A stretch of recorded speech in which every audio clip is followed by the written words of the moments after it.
Jail جہنم کی دوسری صورت ہی تھی۔ وہ پورا دن سی کلاس قیدیوں کو دیکھتا جنہوں نے اس جگہ کو اپنا گھر سمجھ لیا تھا۔ گندگی، غلاظت، مار دھاڑ اور موت جیسی جگہ۔ مریں گے تو ساتھ مریں گے۔ بس کر بھائی، پیدا ایک ہی دن ہو گئے، اس کا مطلب یہ نہیں ہے کہ مرنا بھی ایک ہی دن ہوگا۔ ٹھیک ہے، میں پہلے مر جاؤں گا، جہنم جا کے اطلاع کر دینا، تمہارا پلاٹ بھی بک کروا لوں گا، بے فکر رہو۔ وہ جیل کی دیواروں کے پاس بیٹھ کر رجب کو یاد کرتا اور کرتا رہتا۔ جو کہتا تھا ساتھ مریں گے، وہ اکیلا مر گیا تھا اور اسے مرنے کے لیے چھوڑ گیا تھا۔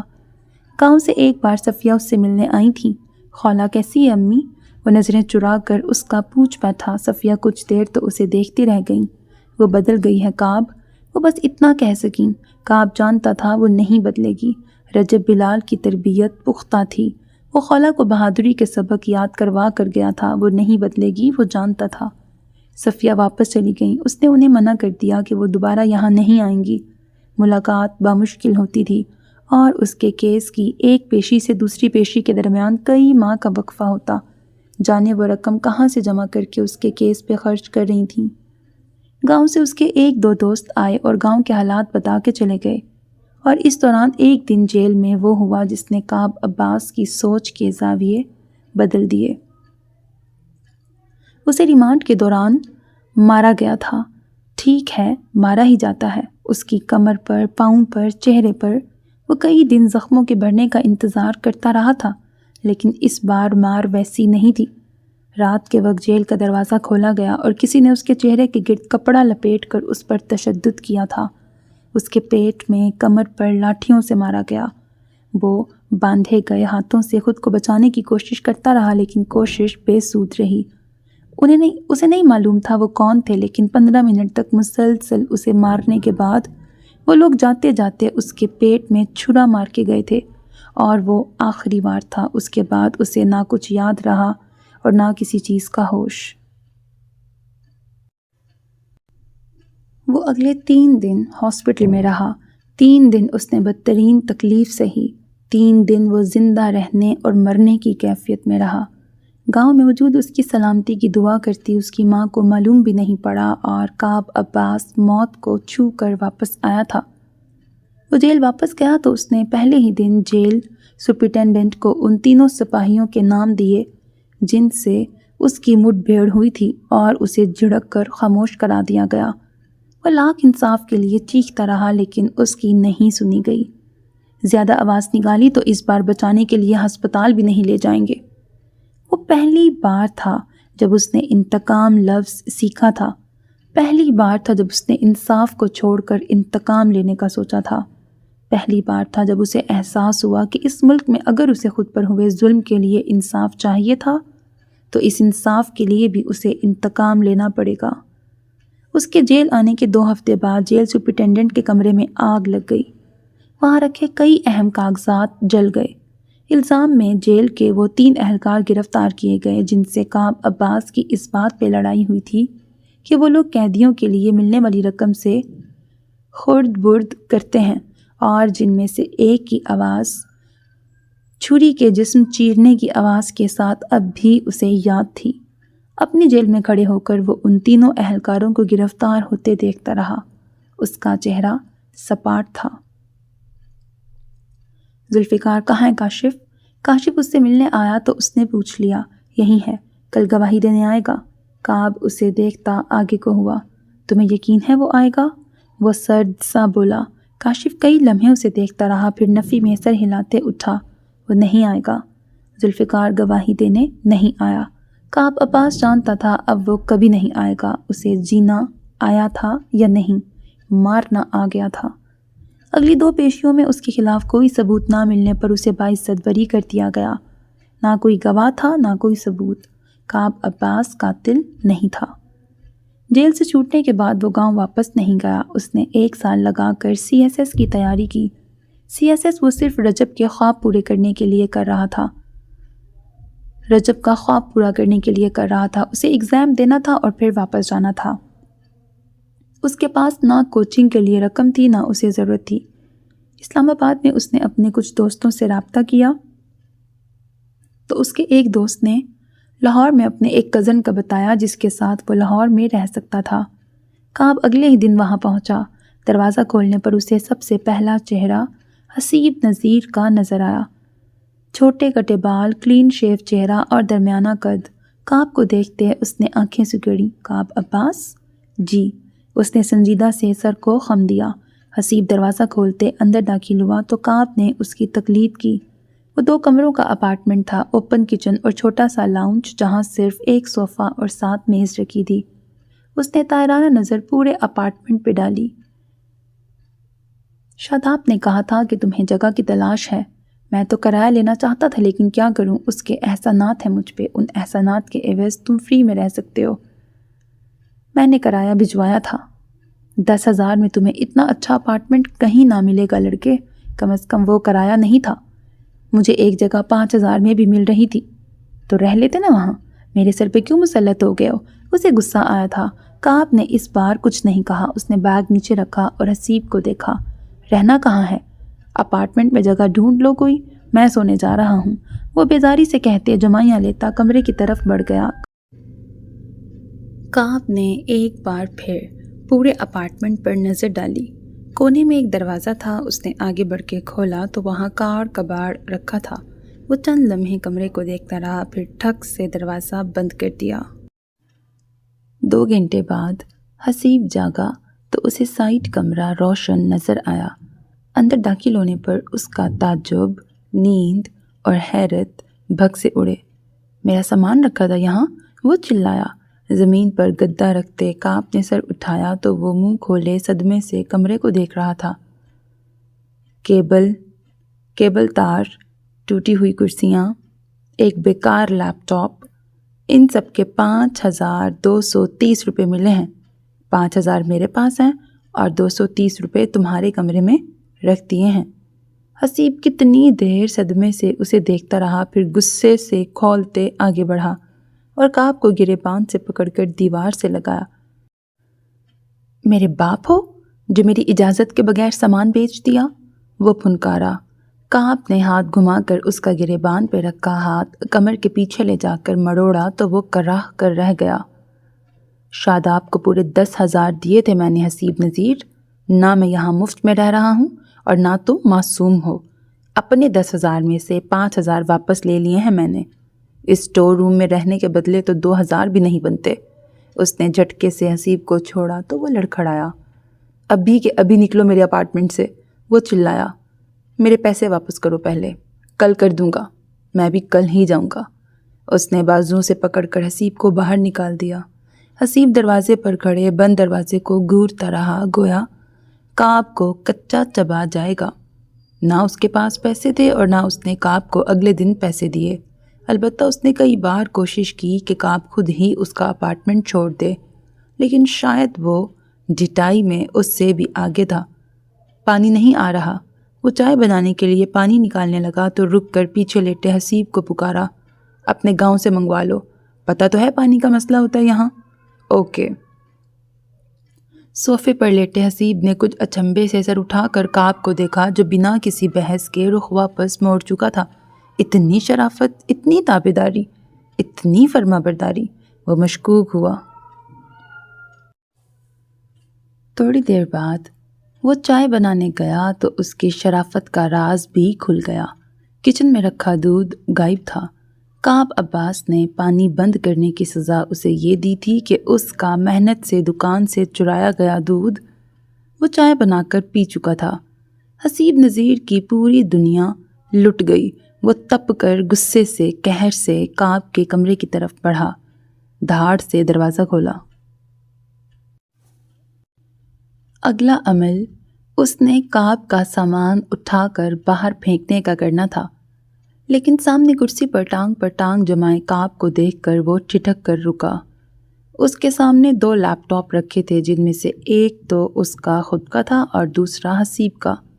ہیلو حسیب، وہ مسکرایا۔ حسیب کی چھٹی حس نے کوئی الارم بجایا۔ سامان اٹھاؤ اور نکلو یہاں سے۔ وہ ہر خدشہ بھلاتا پھنکار کر آگے بڑھا۔ بہتر ہوگا پہلے ہم اس پہ بات کر لیتے ہیں کہ گزشتہ رات مقامی بینک کا CCTV کس نے ہیک کیا تھا۔ میں نے سنا ہے بینک کے اندر چوری ہو گئی ہے، اس کے بعد تم کہو گے تو میں چلا جاؤں گا۔ ایک ہاتھ کی مٹھی بنائے اس نے تھوڑی تلے رکھ کر کچھ معصومیت سے کہا تو حسیب نذیر کے 14 طبق روشن ہو گئے۔ خبردار جو تم نے کوئی بکواس کی، وہ گرایا۔ اس نے کعب عباس کو معصوم اور گاؤں کا سادہ بندہ سمجھ کر غلطی کی تھی، یہ تو گنڈا نکلا تھا، حالانکہ وہ بہت معصوم تھا۔ تابیدار سائیں۔ کعب نے شرافت سے سر ہلایا، پھر پیر سے دوسری کرسی اپنے سامنے دھکیلی۔ حسیب اس کا اشارہ سمجھتے ضبط کرتے کرسی پر بیٹھا۔ بکو، میں تمہارے راز رکھوں گا، نہ میں کسی کو بتاؤں گا کہ تم ڈارک ویب پر کس کس کے راز بیچتے ہو، نہ میں کسی کو یہ بتاؤں گا کہ تم پیسے لے کر ہیکنگ کرتے ہو۔ بدلے میں تمہیں میری مدد کرنی ہوگی۔ وہ اب سنجیدہ تھا۔ کیسی مدد؟ مجھے کچھ لوگوں کی معلومات چاہیے، کچھ انتقام لینے ہیں، کچھ کام کرنے ہیں، اور ان سب میں تم میری مدد کرو گے۔ باپ کا ملازم ہوں تمہارے لیپ ٹاپ کا آدھا ڈیٹا اس وقت میرے لیپ ٹاپ میں ہے اور میں چند ماہ بعد CSS کا ایگزام دینے جا رہا ہوں۔ میں یقینی بناؤں گا کہ سب سے پہلی گرفتاری تمہاری کروں۔ میں تب تک جیسے آرام سے بیٹھوں گا نا۔ سوری، لیکن تمہاری دھمکی نے اثر نہیں کیا۔ میرے دوست کا باپ DSP ہے، یہ دھمکی یقیناً اثر کرے گی۔ دھمکی واقعی اثر کر گئی۔ چند لمحے کعب کو گھورنے کے بعد حسیب خود پر 10 اور کعب پر 200 لعنتیں بھیج کر اپنا لیپ ٹاپ اٹھائے وہاں سے اٹھ گیا۔ کعب نے پرسکون سانس لیتے سر پیچھے کو گرا لیا۔ CSS کے امتحان کے بعد جس پہلی جگہ وہ گیا تھا وہ پریس کلب تھا۔ رجب کا دوست وہیں جاب کرتا تھا۔ اس نے کھڑے کھڑے لمحوں میں اس سے اگلوایا تھا کہ رجب کی پریس کانفرنس کی بکنگ کینسل کس نے کروائی تھی۔ بدر عبداللہ کا آدمی تھا۔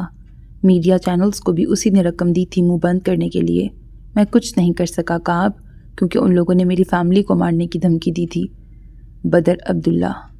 کعب عباس کے عضلات تن گئے۔ اس کے وکیل کا نمبر ہے تمہارے پاس؟ وقار نے اسے وکیل کا نمبر دے دیا۔ رجب کے مرنے کے بعد اس کے وکیل نے کیس ختم کر دیا تھا۔ وہ اگلے ہی دن وکیل کے پاس گیا۔ وہ مر چکا تھا، کیس آگے کیسے جاری رکھتا میں؟